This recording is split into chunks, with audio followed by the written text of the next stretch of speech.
So hello and welcome guys. आज की जो ये वीडियो है वो टैली प्राइम को लेकर के है। कंफ्यूजन कई बार आपको होती है, वीडियो बहुत छोटी सी है, ध्यान से समझ लीजिएगा। देखिए ये जो है ना, ये टैली प्राइम ओपन है और यहाँ पर ये अब जैसे आप डेट चेंज करने के लिए जाते हो, जैसे सपोज करो कोई भी एंट्री आप पास करने जा रहे हो।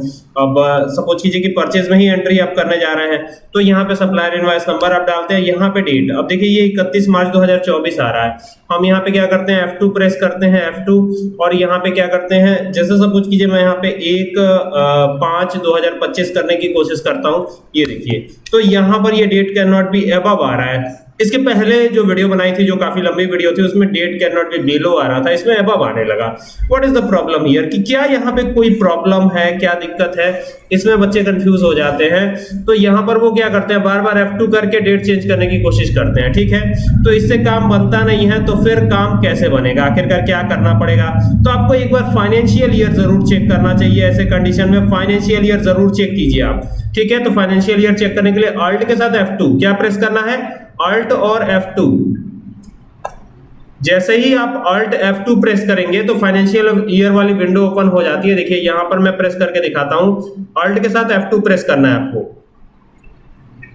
देखिए ये चेंज पीरियड वाला जो विंडो है ये ओपन हो गया, मतलब फाइनेंशियल ईयर वाला।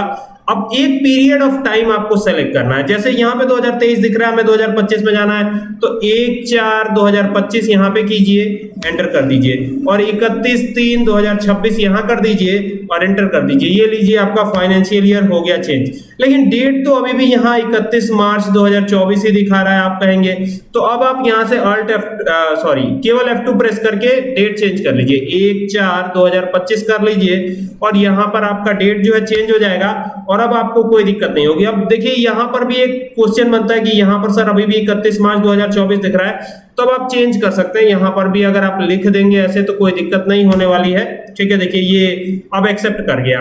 तो ये तरीका है, अगर आप फाइनेंशियल ईयर या पीरियड चेंज करना चाहते हैं तो आराम से चेंज कर सकते हैं। और अगर आपका डेट नहीं चेंज हो रहा है तो एक बार पीरियड जरूर चेक कीजिए कि पीरियड सही पड़ा है कि नहीं पड़ा है। अगर पीरियड सही नहीं है तो उसको चेंज कर लीजिए और आपका डेट भी चेंज होने लगेगा। तो उम्मीद करता हूं इस वीडियो से काम आपका हो जाएगा। टैली प्राइम सीखते रहिए हमारे साथ और चैनल को जरूर सब्सक्राइब कर लीजिएगा जिसका नाम है कंप्यूटर एंड एक्सेल सॉल्यूशन। चलिए मिलते हैं नेक्स्ट वीडियो में। Thank you for watching this video.